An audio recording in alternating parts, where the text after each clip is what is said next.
Dengan ini saya mohon izin untuk memindahkan ibu kota negara kita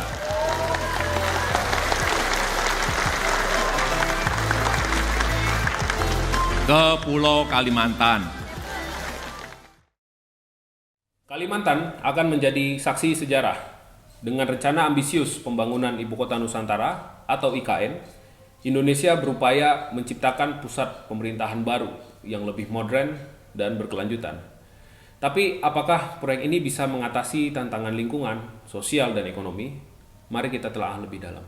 Saudara, di tengah euforia jelang upacara hari ulang tahun ke-79 di Ibu Kota Nusantara, masih ada masyarakat yang menuntut kejelasan ganti rugi terkait lahan yang akan digunakan dalam pembangunan IKN. Hingga kini, pemerintah mengklaim masih ada 2.086 hektar lahan yang bermasalah di IKN. Faktanya, sampai sekarang tidak ada satupun saya mendengar ada investasi asing yang sudah merealisasikan investasinya di IKN. IKN itu tidak ada masalah. Yang masalah yang jadi pimpinannya. Jadi kalau orang belian ada, tidak ada investasi, pembangunan semua jalan. Ya ada yang lambat sana sini, ya biasalah itu. Ada pembangunan, infrastruktur, bahkan Pak Basuki pun sempat bicara kan, bagaimana dia pindah kalau misalkan fasilitas dasar air aja belum ada. Gitu. Selamat datang di diskusi kami mengenai Ibu Kota Nusantara. Salah satu proyek paling ambisius dalam sejarah Indonesia. IKN dirancang untuk menjawab masalah Jakarta seperti kepadatan penduduk, kemacetan, dan polusi lingkungan. Proyek ini menjanjikan smart city atau kota pintar yang berkelanjutan dengan dampak ekonomi yang lebih besar. Namun perjalanan ini tidak mudah. Tantangan lingkungan, sosial, hingga pembiayaan menjadi penghalang yang serius. Apakah IKN dapat memenuhi visinya?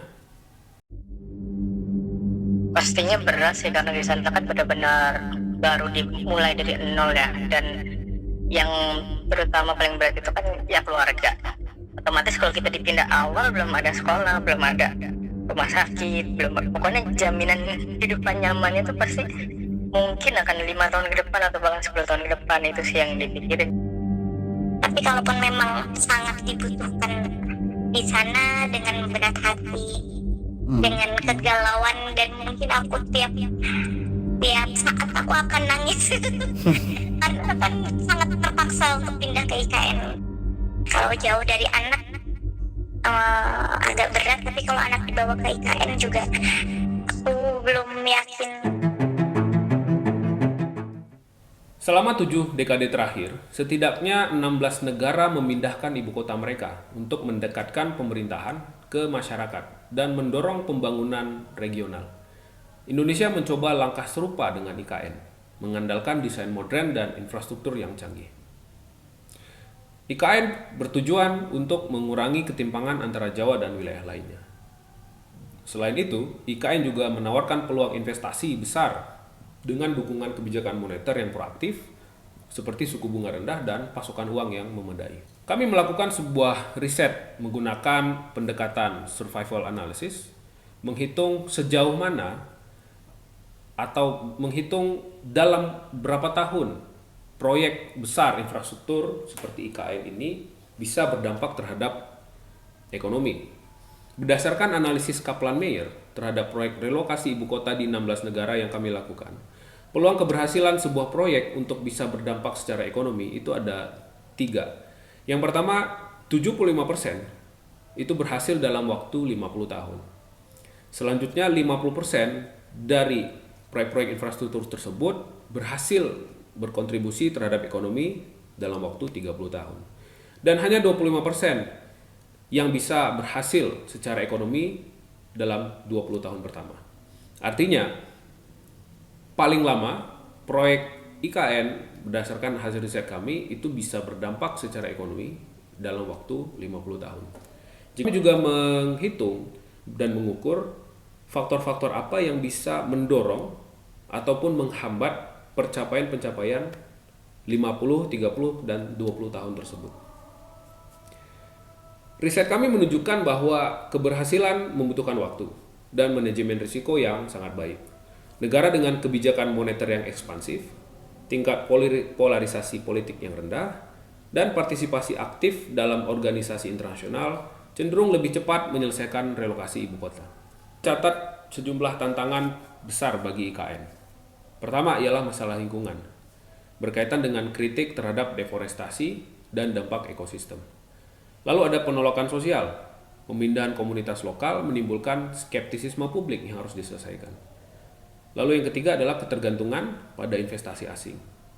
Berkaitan dengan pengelolaan pendanaan tanpa membebani APBN adalah tantangan yang signifikan. Presiden Jokowi telah memastikan dukungan politik melalui Undang-Undang IKN yang disahkan pada tahun 2022. Namun keterbatasan fiskal dan potensi polarisasi politik tetap menjadi ancaman utama. Rekomendasi kami, komunikasi terbuka dengan para pemangku kepentingan.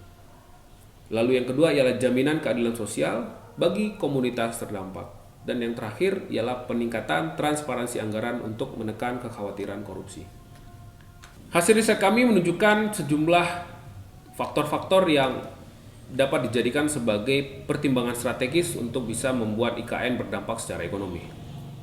Agar IKN berhasil, Indonesia membutuhkan pendekatan holistik. Hasil Cox Regression kami menunjukkan bahwa dengan kebijakan moneter yang ekspansif, seperti suku bunga rendah, menunjukkan keberhasilan lebih cepat pada proyek relokasi ibu kota. Namun kebijakan fiskal tidak mempengaruhi secara signifikan terhadap waktu penyelesaian. Lalu yang kedua, ada kolaborasi internasional. Partisipasi aktif dalam organisasi antar pemerintah, menyediakan dukungan teknis dan finansial yang krusial. Lalu yang terakhir ialah stabilitas politik. Negara dengan tingkat polarisasi yang rendah dan otonomi oposisi yang tinggi cenderung menyelesaikan proyek yang lebih cepat. Jadi tidak saja hanya polarisasi yang rendah, namun oposisi harus otonom. Akan membuat proyek menjadi lebih cepat berdampak secara ekonomi.